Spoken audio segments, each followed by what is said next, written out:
We're back with Doctor Who Season 10, Episode 3. I don't know what it's called. Anyway, we'll just get to it. I'm sick there. No, I'm still here.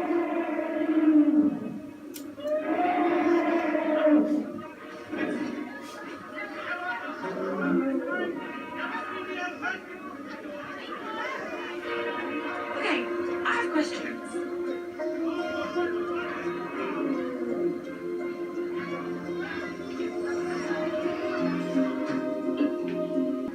Wait, you want to go out with her? We don't. It's 1814.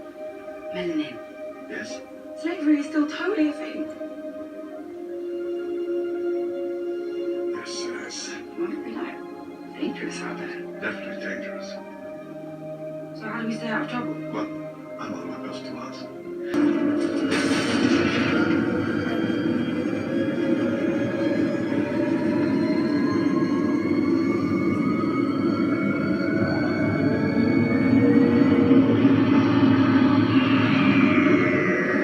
What is that big thing? I don't know. Looked like a dinosaur.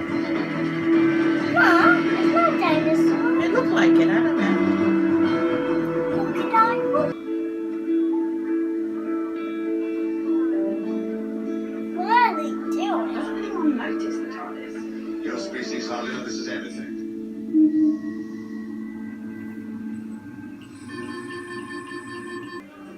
My favorite Yeah, so speaks. because last time Every choice I make in this moment, when we here and watched now, it, there was a dinosaur. Exactly like every other day of your life. The only thing to do is Yeah. just stop worrying about it. Okay, if you say so. Please stop worrying. Are there side effects to time travel, like physical symptoms? Oh, yeah. Sometimes you see lights under the ice. Okay, so you've seen the lights. Of course. Well, Why don't you say something? well, you're enjoying yourself. I assume we get to work eventually.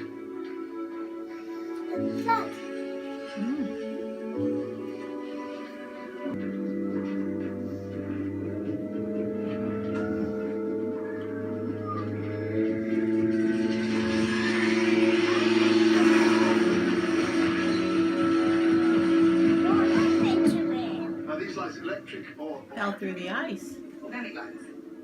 bioluminescence? Fireflies, glowworms.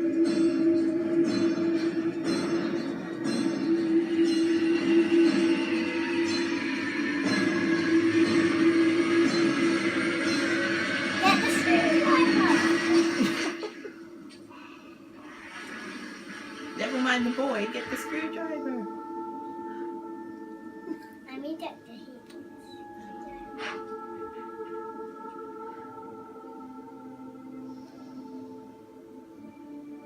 I can't, he's gone.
What we're here for is one thing, information. Get that with diplomacy and tax charm, if necessary. I get it. Always remember, Bill, passion fights, but reason wins. Who let this creature in here? On your feet, girl! In the presence of your betters.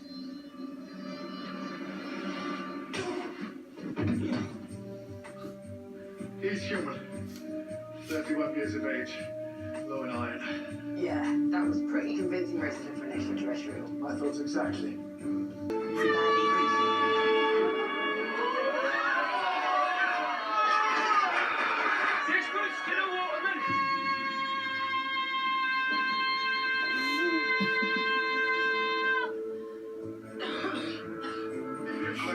Just something else.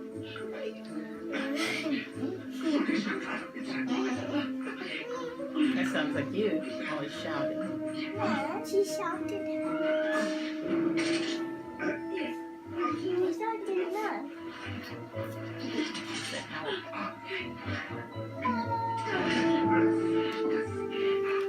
thought she said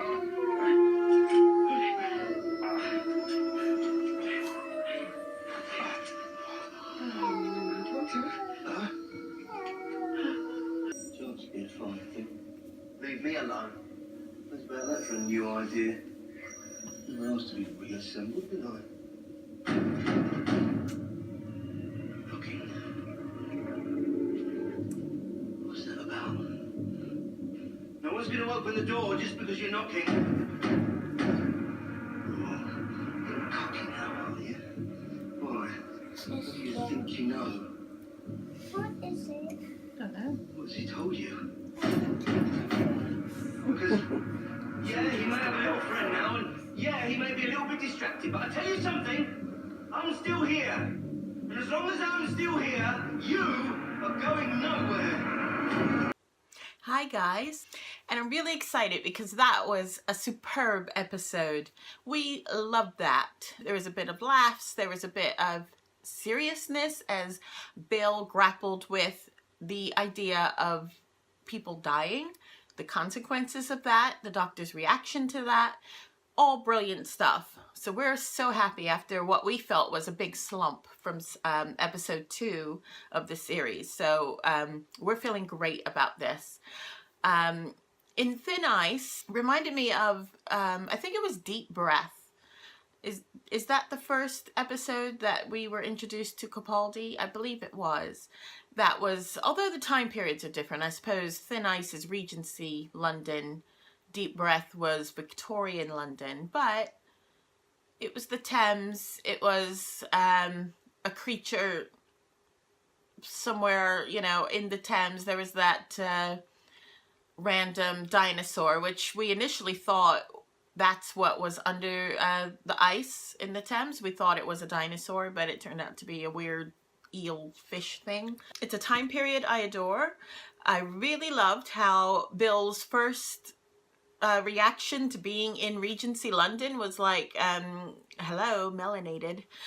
Could I, as a woman of color, walk around the streets of London and not be accused of being a slave, a runaway slave, or, you know, would I be safe? These are all valid points, and I'm so pleased that this was written into the script because it's something that's almost never brought up, and I love the fact that it was brought up. And the doctor's, you know, Mr. Oblivious is just like, you know, don't worry, there won't be any problems. I like it when it gets a bit more real. Also, the part where Bill is in the house of this lord. I have forgotten his name already, but Lord Ellesmere, was it? I don't remember his name, but when she sat down, you know, she's talking with the doctor in the room, in the drawing room, and she goes to sit down, and I thought, ooh, that's not going to go over well when this guy walks in the room. I know he's going to say something. There's no way she should be sitting down. And sure enough, he comes in the room and, you know, tells her off, you know, for sitting down, which no matter what color you are in that era, you wouldn't have sat down anyway without invitation. So I wasn't surprised he said it, but then he started going on about, you know, you don't speak in front of your betters and all that, and I thought, ooh, that's a bit rough, but accurate. That is exactly how I expect allured to speak to someone, a woman and a person of color. That is exactly how he would have spoken. So no surprises there. What did surprise me was the doctor's reaction, because he actually punched the guy out, which we don't always see. Do we ever see the doctor physically assault someone like that? I don't think we do, but I loved it because yay, doctor, sticking up for Bill. Good for him. I loved it. And I loved how he was saying to Bill, you know, I know what you like, be calm, let me do the talking. And then cut to the next scene, he's punching the guy in the face. Brilliant. Loved it.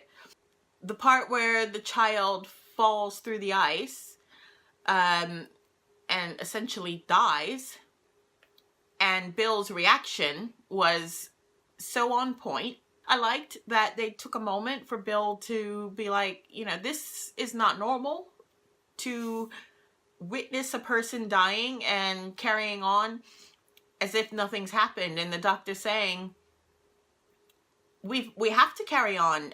If we're going to stop more people from dying, we've got to get on with this. You know, hurry up and process this and let's move on. And although it sounded harsh, it's the truth. Overall, great story, great writing, pace was good. All of us were interested. We kept our attention throughout. So well done.